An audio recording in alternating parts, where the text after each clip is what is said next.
It is just about exactly 9 o'clock in the studio of Classic 105.5 and 105.9 on the FM band. And it is a pleasure being here with you on a Wednesday morning, today the 16th day of the month of February. For our listeners in Classic 105.5 and 105.9 on the FM band, or whether or not you are viewing us on GBN's television, Channel 7, Channel 11, and Channel 20 if you are on cable. Indeed, it's a pleasure being here with you on this wonderful, really wonderful Thursday, Wednesday morning. For programming purposes, just want to let you know that we'll be ending the program 10 minutes a bit early today, given the fact that we have to join the commentary team for the first T20 match in the series, West Indies versus India, and that match starts at 10 o'clock. And so we do apologize for that, but we're going to get a head start and get the program on the way. My guest this morning is Dr. Germaine Bristol, and I want to say good morning to you, Dr. Bristol. Welcome to the program. Good morning, and thank you for having me.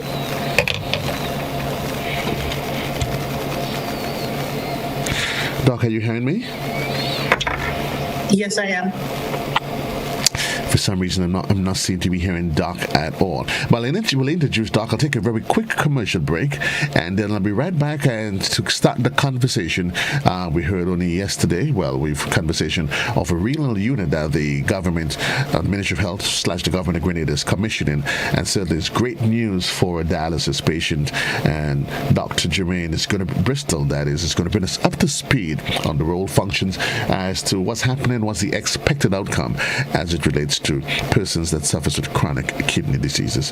We'll take a quick commercial break, and we'll be right back right here on Classic in the morning time.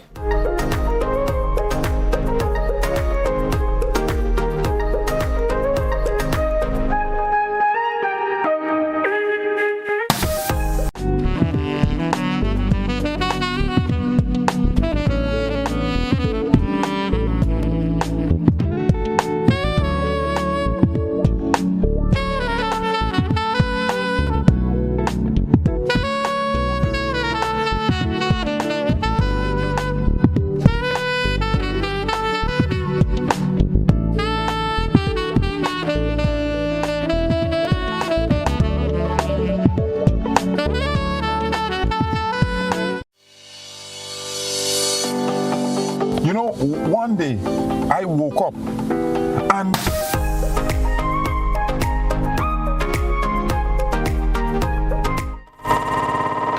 again, welcome to the program. For 3 minutes, that is gone past the hour of 9 o'clock in the morning time. It is to the point for today, the 16th day of the month of February. Again, I want to say good morning to my guest, Dr. Germaine Bristol. Doc, I know for yourself, health officials, it has been all smiles in more recent times. The government has announced the opening of a renal unit, and I know you have been tasked with the responsibility of seeing it into fruition and ensuring that Grenadans are able to benefit from what many would say is a really, really long and overdue service to our persons with kidney challenges. Again, give me your thoughts. I know you're all beaming with excitement.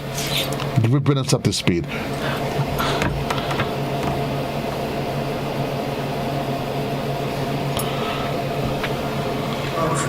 Getting the nephrology department put together. Now, this department is going to be providing services to all our nephrology patients. Patients with kidney disease, whether it's in the chronic stage, whether it's acute kidney injury, those requiring peritoneal dialysis as well as hemodialysis. Now, the peritoneal dialysis program was launched since 2017. So right now we are bringing the hemodialysis service to the General Hospital, and that is what we are currently working on.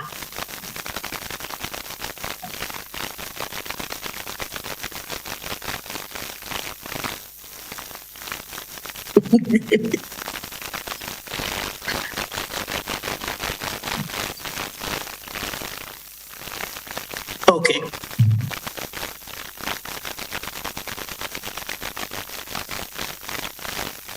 Okay. So patients who get to the point where their kidneys are no longer working sufficiently to sustain life would be diagnosed with what we call end-stage renal disease. In this situation, they would need treatment, which is called renal replacement therapy. Now, there are three options for this type of treatment.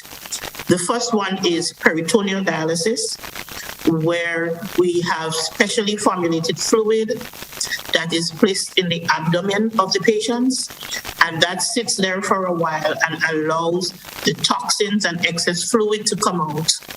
And then that is drained and a fresh set is put in to continue that process.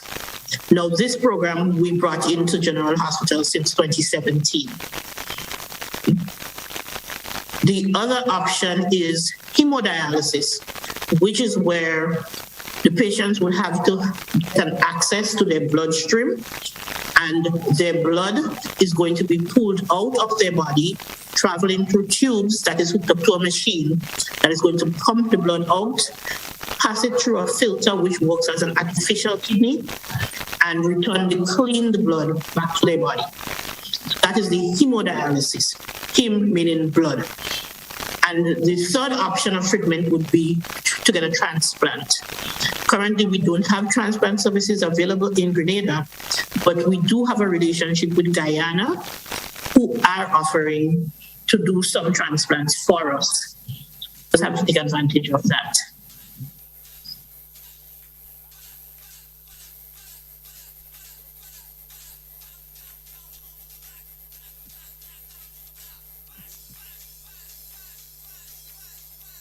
Okay.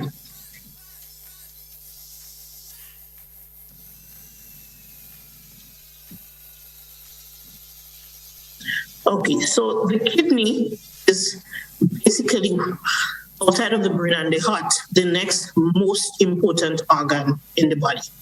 And if the kidney is not working, the rest of the body basically will shut down.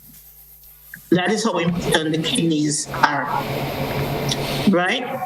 Now, the basic functions of the kidney is to remove waste from the body. So that is all of the toxins that will build up in the body as we go through everyday life. So we're going to be removing those waste and toxins from the body. The kidney controls what we call acid-base balance, because the body cannot be too acidic, neither can it be too basic. So the kidney brings that into balance. The kidney also controls our water balance, because if we don't drink enough water, we could become dehydrated, and there's a lot of complications with dehydration. So when we have enough water, the kidneys would excrete the excess. If we don't drink enough, then the kidney is going to retain what we need so that we don't get dehydrated. When the kidneys are no longer functioning, we will keep the excess, and that is how people tend to swell up and have what we call edema.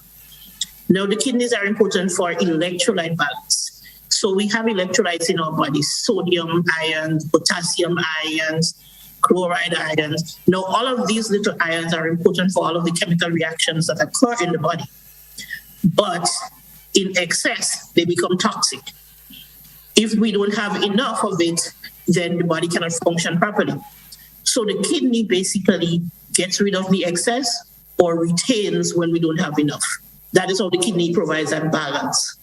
Blood pressure is another very important area that the kidney controls. So when the kidneys are not working properly, then our blood pressure will become higher and it will be harder to control. The kidneys also produce a hormone that is called erythropoietin. Now, this hormone tells the body to make more red blood cells so that we can transport oxygen around the body. Now, when the kidneys are no longer functioning, patients tend to develop what we call anemia, meaning that they have a low count of the red blood cells circulating in their blood. And one of the other things that the kidney does is activate the vitamin that is vitamin D. So you can go in, once you're getting enough sunlight, your body can create vitamin D in its inactivated form.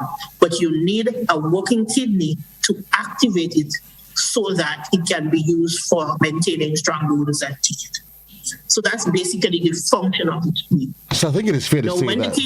I think it's fair to say, Doc, that without your kidney, you're in for some serious complications in life in terms of basic day-to-day functions.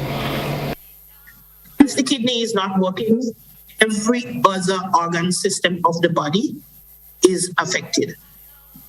Every one of them. From the brain to the heart to the reproductive system, they are all affected.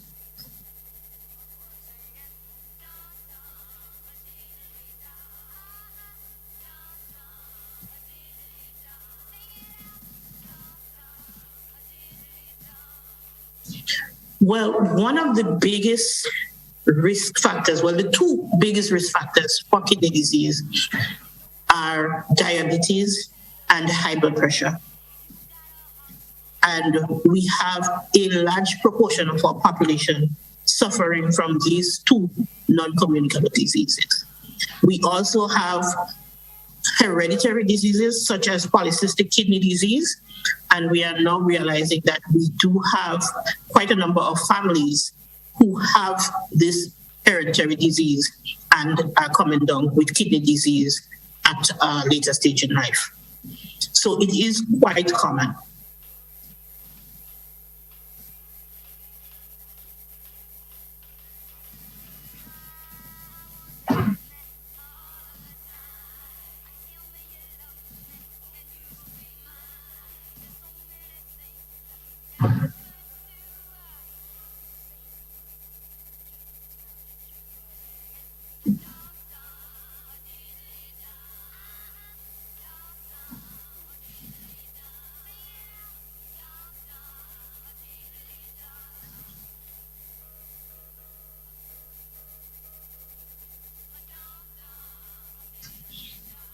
Well, one of the scary things about kidney disease is that it is without symptoms in its early stages.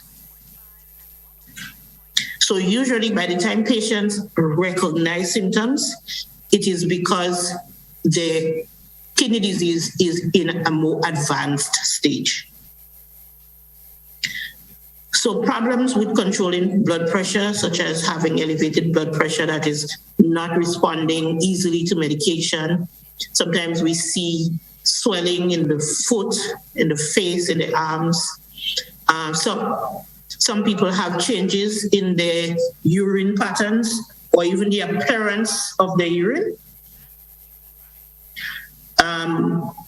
Those are things that might be seen probably in the moderate stages of deterioration. And when it becomes severe, then they would develop things like nausea, vomiting, problems with the nervous system.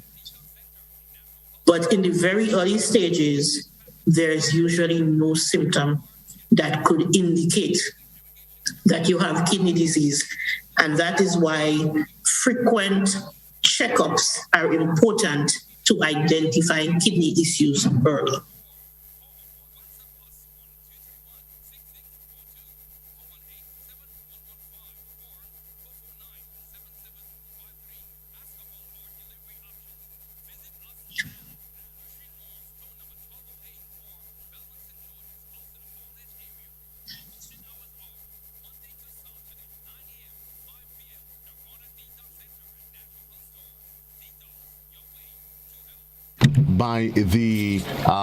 by the unit?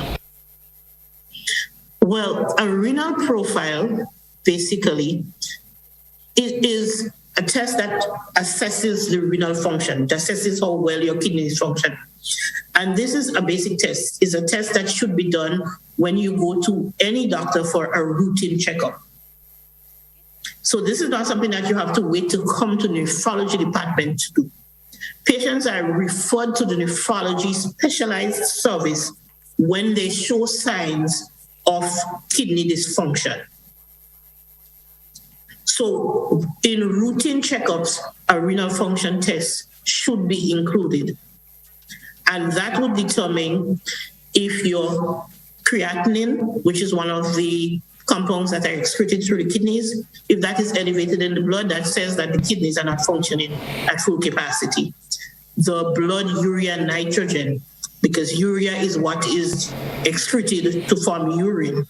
So if the urea in the blood is elevated, that means that the kidneys are not functioning properly. The electrolytes, as we talked about earlier, sodium, potassium, chloride, bicarbonate, if these are elevated in the blood, then you know that the kidneys are not functioning to their full capacity. So these are the things that are tested for in a renal function test.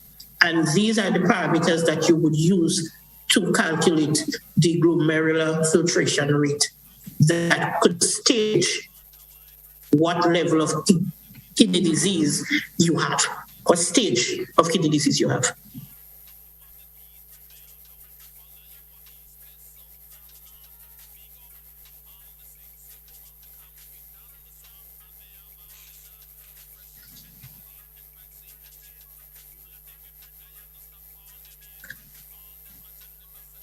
All of these blood tests are already available at the hospital lab or any other lab facility. All you need to do is to get a form requesting those blood tests. You go to a lab, they draw the blood, and they do those tests.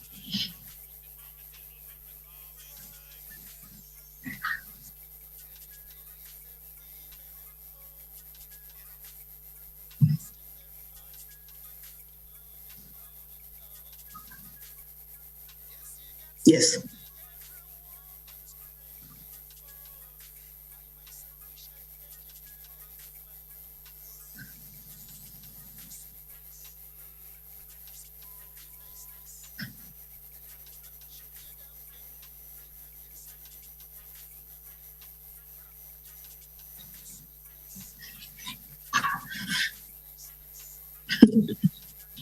No.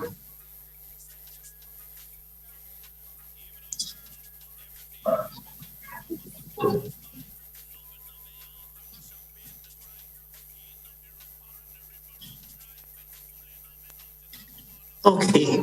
Now, other risk factors for kidney disease include just being Black, being of African descent, increases your risk of kidney disease.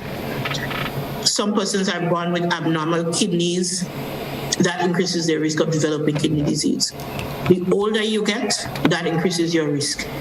If you have any heart conditions, that increases your risk. If you're overweight or obese, that increases your risk. If you're a smoker, that increases your risk.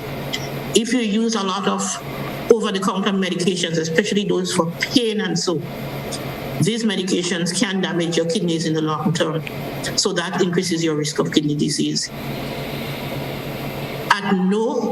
No matter what age you are at, it is never too early to start screening for kidney issues. Because we have kidney disease that occur in babies. We have kidney disease in young children. We have kidney disease in the middle-aged as well as in the older population. So it's never too early to start screening for kidney disease. Never too early to start screening for kidney disease. As a matter of fact, it's always, health officials would always encourage you to be proactive when it comes to matters of health. 20 minutes gone past the hour in the morning time. This is To The Point. My guest this morning is Dr. Germaine Bristol. We take a quick commercial break. When we come back, we continue with the conversation, and we also allow you the opportunity to engage us via the telephone line and other social media platforms. To The Point. We'll be right back. Get ready for a season of Grooving Smooth and Live on GBN. Grooving Smooth and Live is a 1-hour performance gig every Thursday from 8 p.m. featuring performances from our local musicians and short interviews discussing all things musical. Every Thursday, a different musician and a different instrument will be featured, from the violin to the saxophone to the trumpet, guitar, and steel pan. Our local musicians playing, improvising, and educating us on all genres of music. Join GBN with host musicians Matthias and Shireen, and a special guest every Thursday Thursday at 8 p.m. It's Grooving Smooth and live on GBN.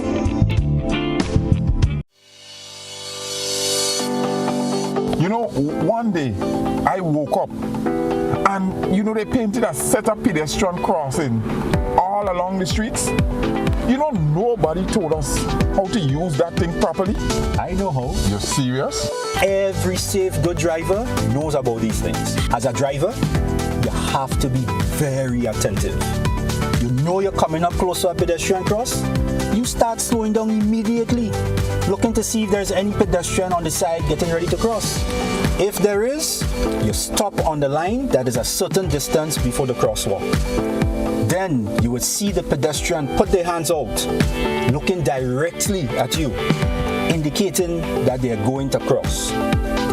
And only when you have come to a complete stop, that is when they will quickly and safely cross to the other side. And then you continue happily on your journey. Hand out, eye contact, wait for pedestrian to cross. Then you happily continue on your journey. This message is brought to you by this group of insurance companies, the Traffic Advisory Body, and the Traffic Department. Thank you. Welcome back to the program. 22 minutes gone past the hour in the morning time. My guest this morning, Dr. Germaine Bristol. The number in the inside, 435-2041. And you can feel free to call to submit your questions, or you can submit them via the social media platforms, either Facebook, YouTube, or via our in-house WhatsApp number. We go to the telephone line. There's a caller. Good morning, caller. You're live. Yes, thank you very much. I really wanted to say that there is a technical problem. I haven't heard one of the questions that you asked, and when the lady is speaking, she's always breaking up. I don't know. There's a technical problem with the station, so I hope that you can rectify, because I missed most of the questions that you would have asked, and her answers, I missed most of it. So I don't know. I don't know where to really start right at this moment. Thank you very much. Okay. Thank you very much, caller. 435-2041. That's the number on the inside. Doc, are you still with me, Doc? Yes, I am. You are there with me. As we get ready for the additional services that the unit is going to be offering, let's talk about training, because I know that training will always be an integral part of ensuring that the staff, the entire team, is up to speed with the offerings of the unit. What can you tell us about the training process that's been engaged in? Okay, so because the hemodialysis is such a huge technical undertaking, there has been a lot of training, because we had to get reverse osmosis machines that is going to purify the water to ensure that the water that is being used for treatment is free of chemicals and bacteria and toxins. Now, that machine the biomedical team had to receive training on setting up and maintaining these machines. Then we have the dialysis machines themselves, and we are using the AK-98 machines from Baxter. Now, these also, the nurses and technicians have to be trained on these. So we have already received the introductory training, but training is going to be continuous, because we need to maintain that level of proficiency so that we can effectively and efficiently provide safe and quality service. So training is ongoing.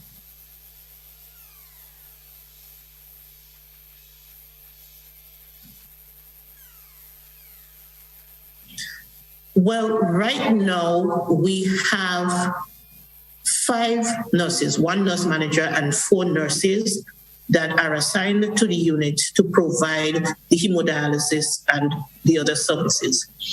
The nurse manager is also our fully trained peritoneal dialysis nurse, so she is responsible for that.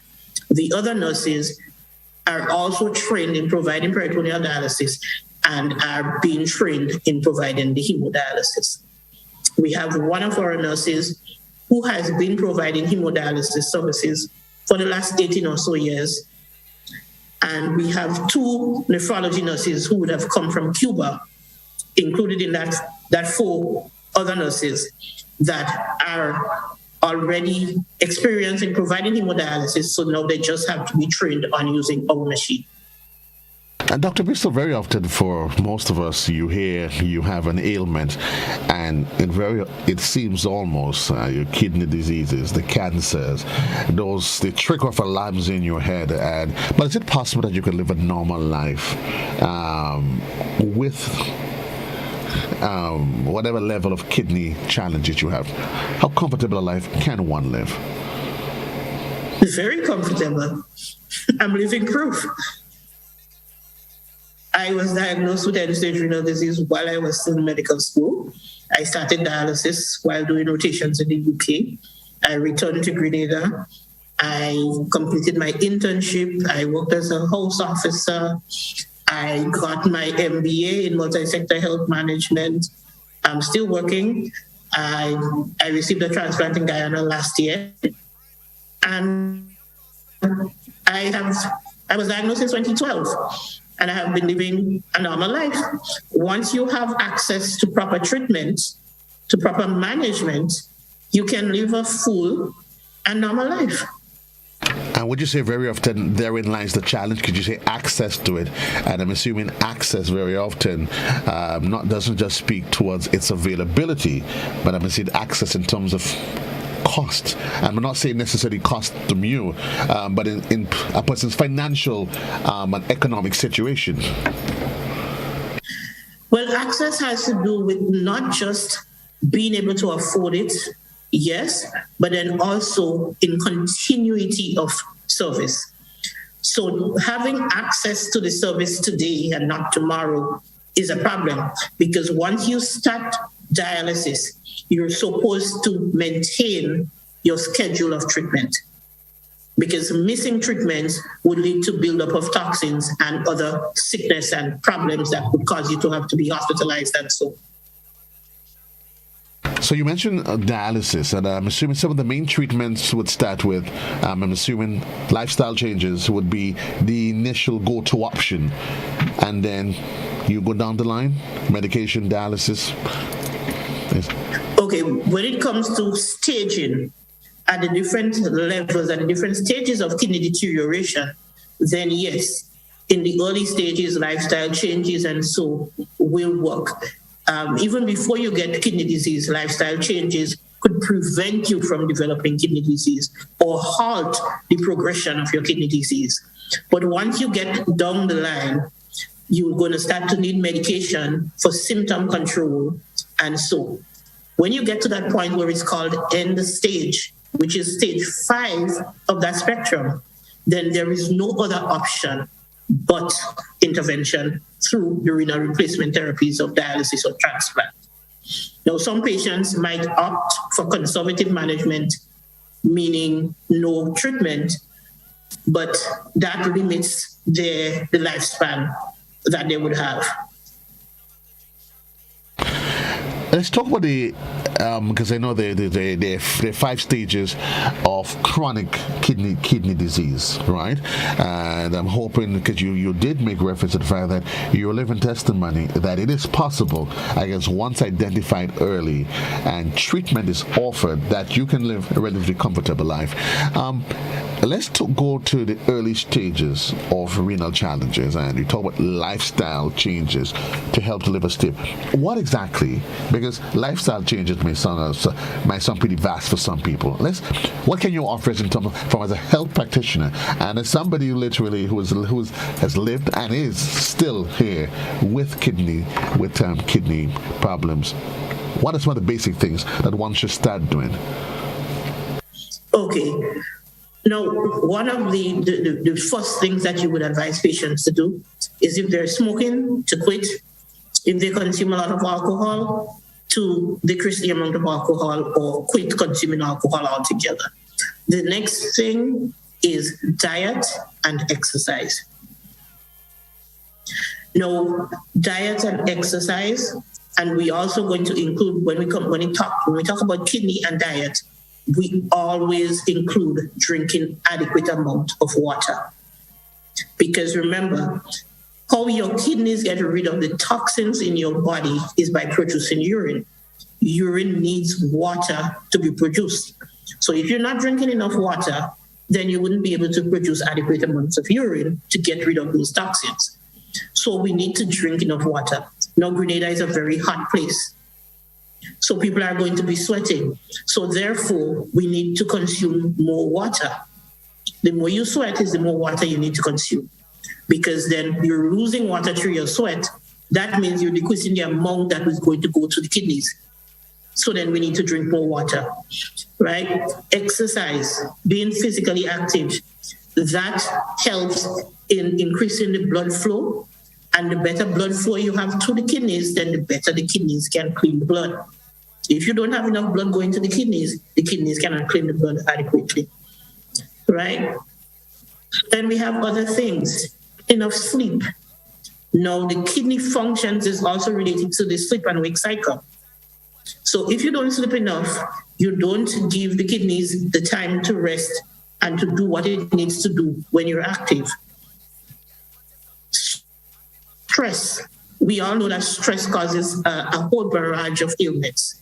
So we need to find ways to minimize our stress levels or find better ways of coping with stress. Some people choose to meditate, some people do yoga, whatever works for you, reduce the amount of stress or learn how to handle your stress better. And things like routinely checking your blood pressures, routinely checking your blood sugars. Even if you know that you don't have a problem with diabetes or hypertension, still know your numbers. So that if you see these numbers start to change, then you know you need to check with someone that can intervene early. Is there such a can someone drink too much water? I know sometimes you hear some people arguing that boy, child is drinking too much water. Is that even possible? Yes, there is such a thing as water intoxication. But if you're drinking water and you're being active, the chances of you consuming too much is quite limited. Some people have brain conditions that makes them unable to gauge how much water they could and should drink. They have abnormalities in their system that cause them to want to drink too much water. But under normal circumstances, you drink water, your kidneys are functioning properly, you're going to excrete it. Okay. I think most of us have had the experience at some point in time, Doc, within our school system when our lives, especially I'm just going to say school children, because as adults, when we want to go to the washroom, we don't necessarily have to ask anybody to go. But in the school system, when you're within, you have restrictions to hours. You've had cases where a child might say to a teacher, Miss, Sir, I need to go to the washroom. And the teacher may say to them, no, hold it in. Or even outside of that, I know I've been guilty of that. I need to go to the washroom. I tell us that, JC, not now. Let me just take another half an hour and finish what I'm doing. Is that a healthy practice? No, it's not. Holding on to your urine, keeping it in the bladder longer than it should be, encourages bacteria to enter and start growing in there. That is going to cause urinary tract infections. And these infections can ascend from the bladder back up to the kidney. And infections in the kidney increases the chances of developing kidney disease, a kidney failure later on.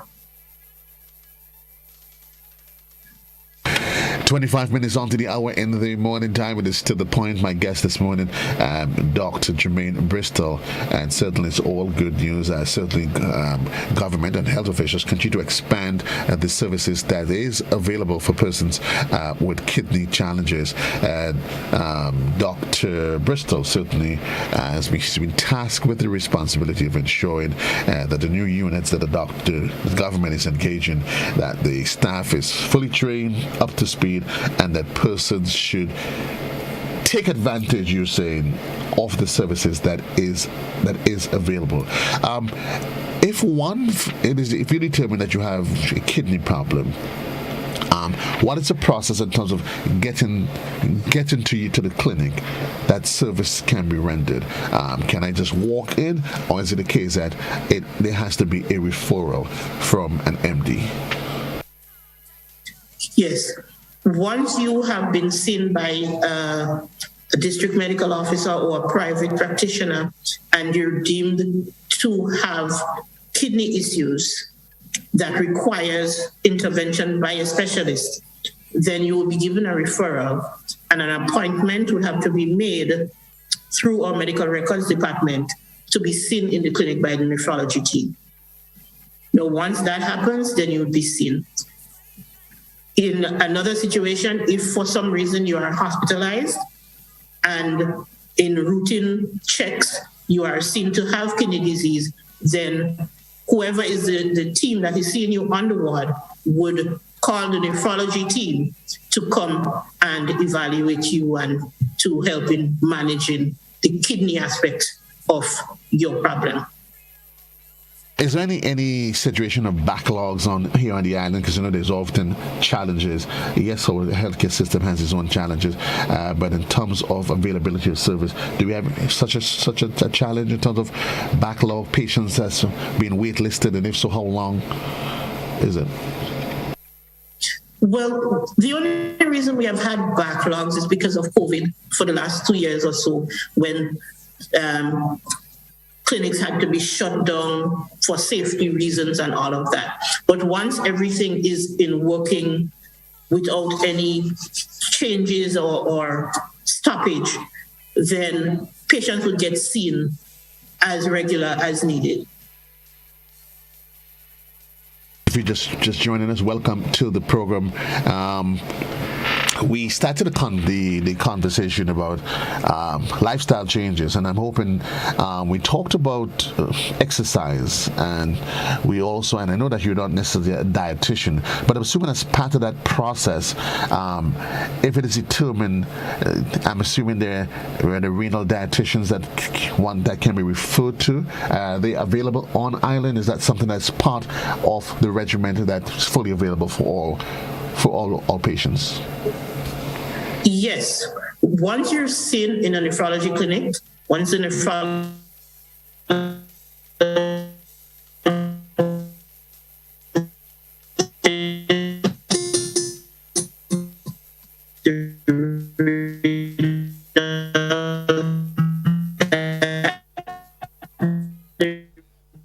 about 22 minutes onto the hour of 10 o'clock in the morning time. We seem to be having some bandwidth issues with Dr. Bristol. You get a referring renal dietitian who works in services, and she is right. I was saying that the renal dietitian is available for counseling and assisting in dietary planning, and so based on the stage of your kidney disease, the strictness with which your diet would be limited would vary. So persons who are at the end stage, who would be needing dialysis, their diet would be a lot stricter in terms of limitations. And their water intake now is going to have to be limited, because once the kidneys have reached that stage of failure, then you have to limit your water intake, because then your ability to produce and pass urine is now decreased.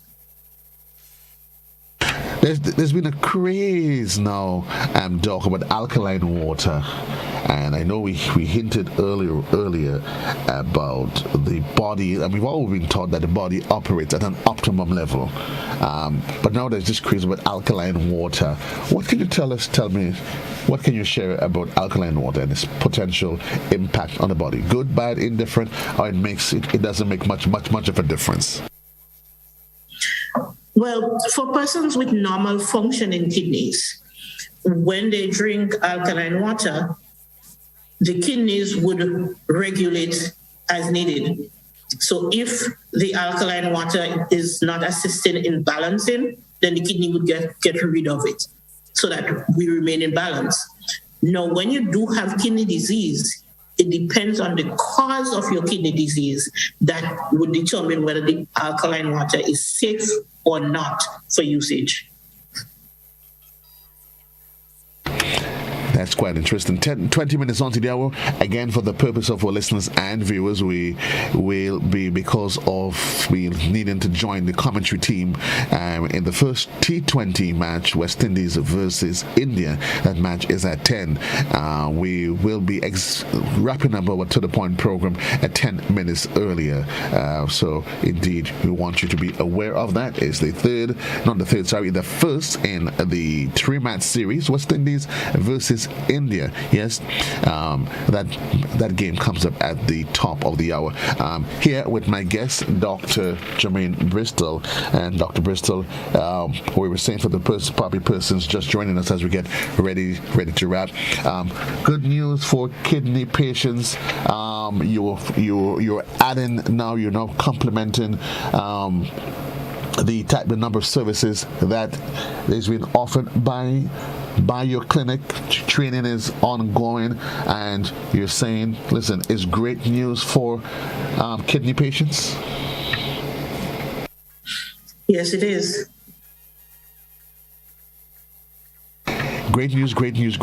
We started off, and again, I guess not just for kidney patients, we're talking about the need to be able to check frequently. The issue of kidney problems, is it one that is limited just to adults, or is it something that can be identified in children as well? Yes, we have had kidney problems in newborn babies. We have kidney problems in young children, in teenagers, young adults, middle-aged, and the elderly. What would be the relevant course of action taken at either one of those stages, at those age levels? Well, depending on the cause of the kidney issues, that would determine the best treatment options. So although peritoneal dialysis is usually the best option for the very young and the elderly, if it is a problem where the cause of the kidney issue is an abdominal problem, then peritoneal dialysis might not be the best option, because you need to have an intact abdominal cavity to get that peritoneal space available for the fluids to be placed and to work to do the exchanges. So then in this situation, hemodialysis would have to be the next best option, or transplant. But every patient with kidney issues would be assessed by the nephrologist, and the best course of action would be the recommended course for the patients, depending on the cause of the kidney issue.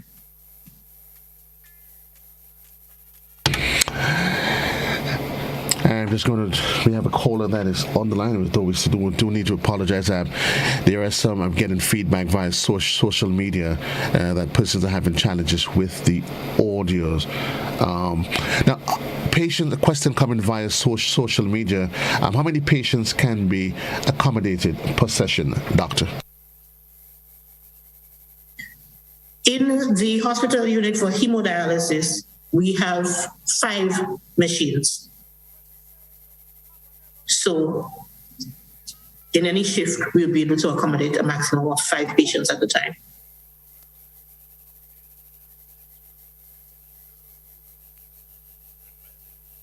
Well, if both kidneys are damaged, depending on what your GFR is, then that will determine what stage of kidney disease you have. And if it is to the point of end stage, then treatment is needed. But we can live with 1 kidney and be just fine.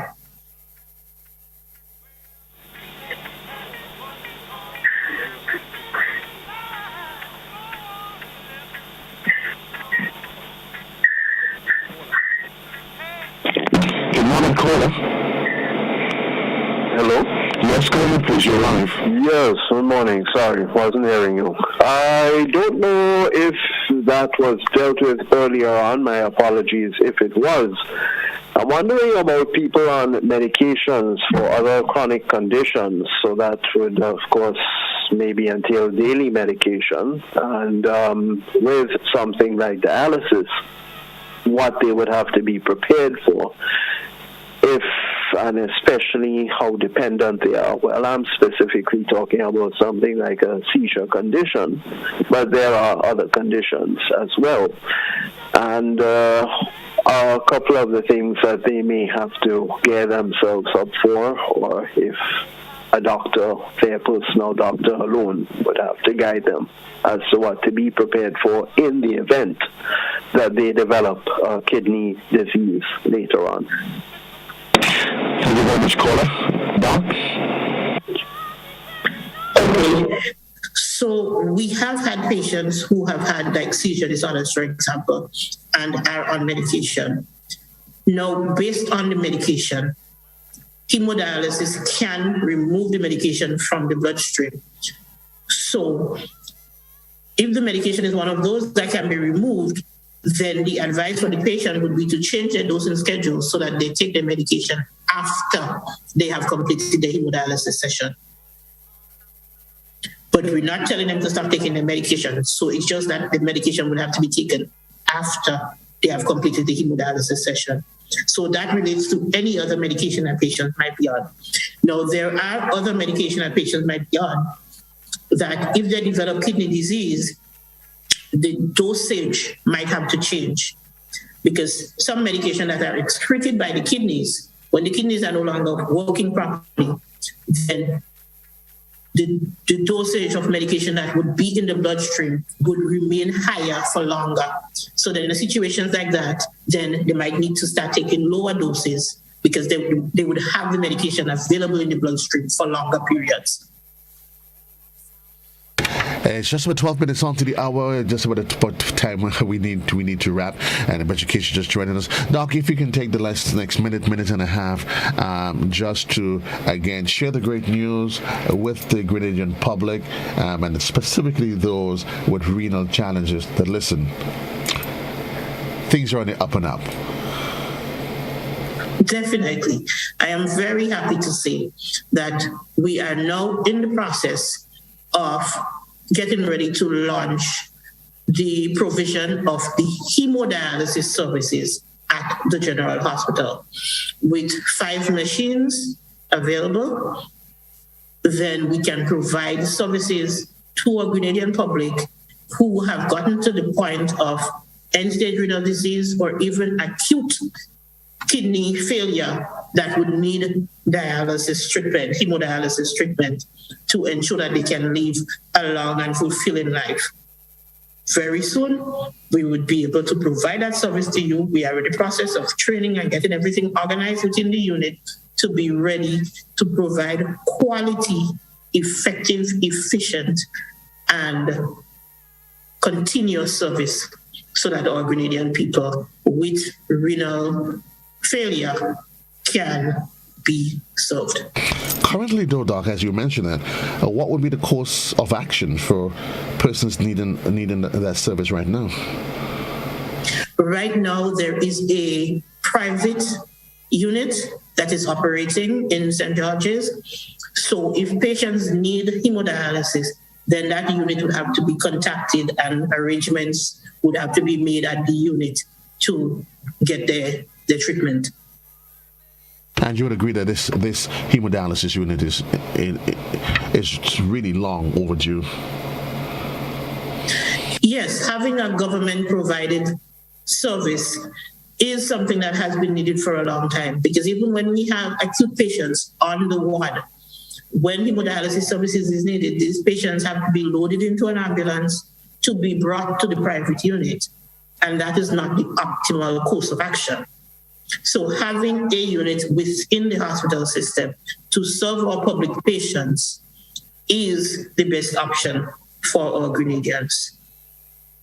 Well, Doc, we want to say, it's all, I know it's all smiles. We hear of the challenges, and certainly we're looking forward to the official launch of the hemodialysis, the units, and certainly hoping that it adds another layer to what we can only see as a continuous improvement in our healthcare sector. Thank you, Doc. Dr. Germaine Bristol, and again, Dr. Bristol, she's been tasked with the responsibility of seeing and bringing to situation the launch of this hemodialysis unit. And again, we say thank you for your continuous work and dedication to the healthcare sector, Doc. Thank you for having me.